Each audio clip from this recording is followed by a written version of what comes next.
Another assignment in Section 1, Context for Teaching and Learning, that you will be completing is the FACT module, Context for Teaching and Learning, which is located at the bottom of the page. I'm going to scroll down and locate the FACT module, Context for Teaching and Learning.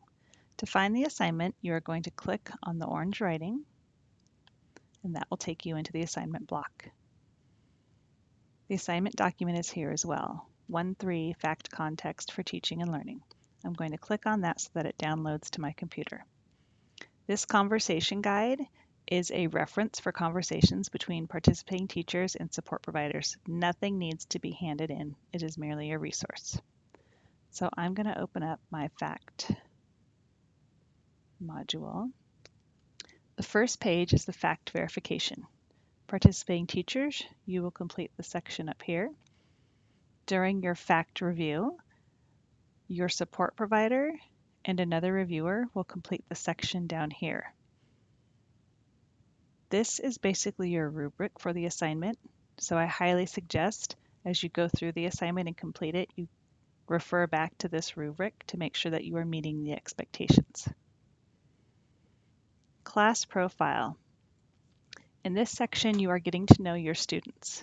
Here, you want to complete with their first names. If you have more than one class period, you're just going to choose one class period. You will fill in the rest of the form as needed.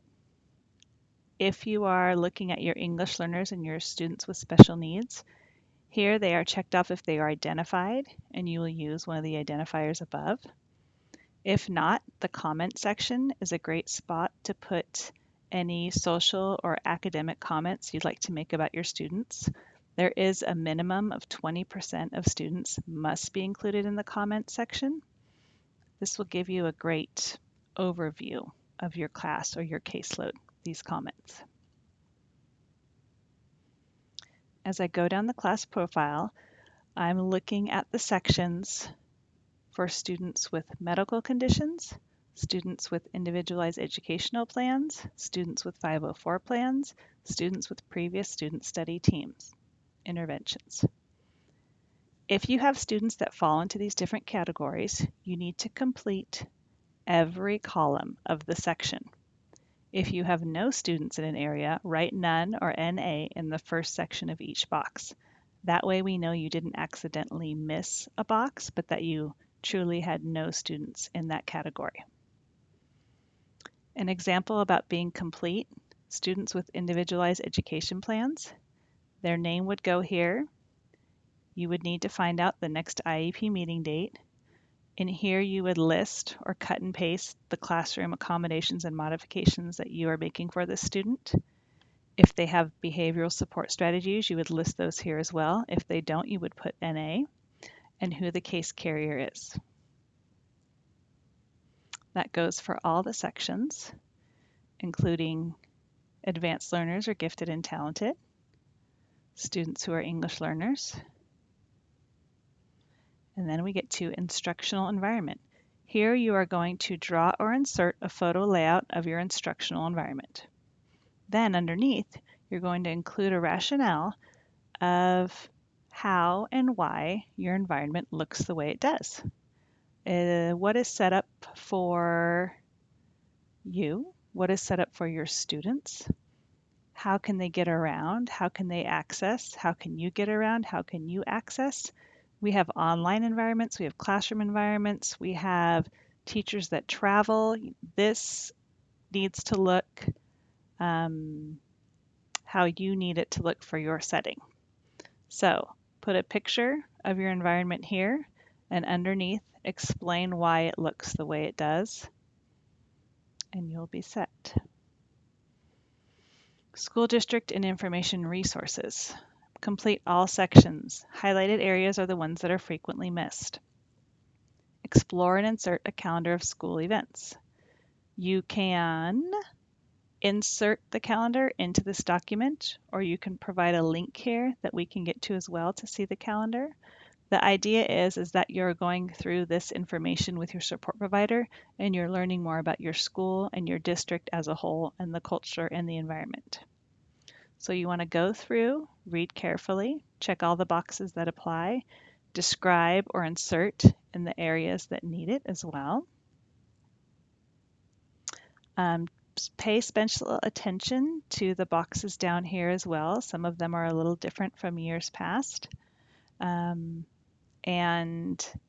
for some of these areas, you may need to talk to your support provider. You may need to talk to the office staff. You're probably going to need to get out and about your school and your district to find some of this information. And it'll only help you be a better teacher in the end. Same with teachers with the same instructional assignment on or off site. These are possible collaborators. So if you're in a district of 8 schools and there are only 2 TK teachers, even if you're not on the same site, I'd love to see both TK teachers' names in here. You're just looking for resources, you're looking for support, you're looking for collaborators.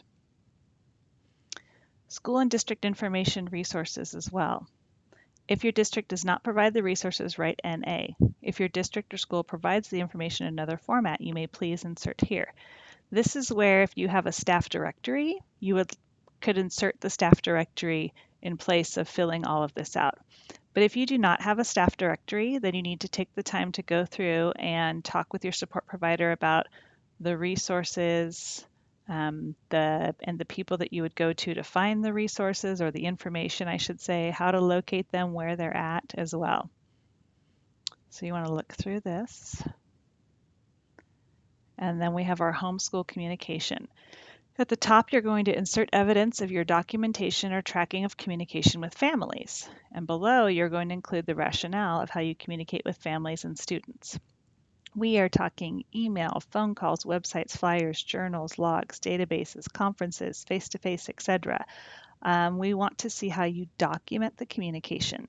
So how are you tracking your emails? How are you tracking your phone conversations? How are you tracking the content? How are you saving that data so that you can share it with a parent or a student or an administrator later on in the year if need be? We have our site assignment orientation checklist as well. In a meeting with your administrator or a designee or your support provider, you're going to discuss all the items below, and you're going to check off the boxes as you discuss. And then here you can check off to confirm that you completed the assignment as well. This is just general information, once again, on your school, maybe in your district as well, to give you a better idea of the culture, the expectations, the requirements, where to find things as a new teacher. And then last but not least, the community map. At the top, you're going to draw or insert an image of your school's community. A lot of people prefer to do a screenshot of a Google map. And then underneath, you need to list at least 3 community resources that could benefit your students. Have a conversation here about what in the community your students, your parents, you yourself can use to increase your students' achievement. Once these are complete, you will have a fact verification meeting where, let me scroll back up to the top, your support provider and another reviewer will look through the content. They'll have a conversation with you about it as well, and they will sign and date that this is complete. And that is when you will upload to Haiku, and you will hand it in just like you have handed in other assignments. And once it's handed in properly, you will have a little green check at the front saying that you completed the assignment.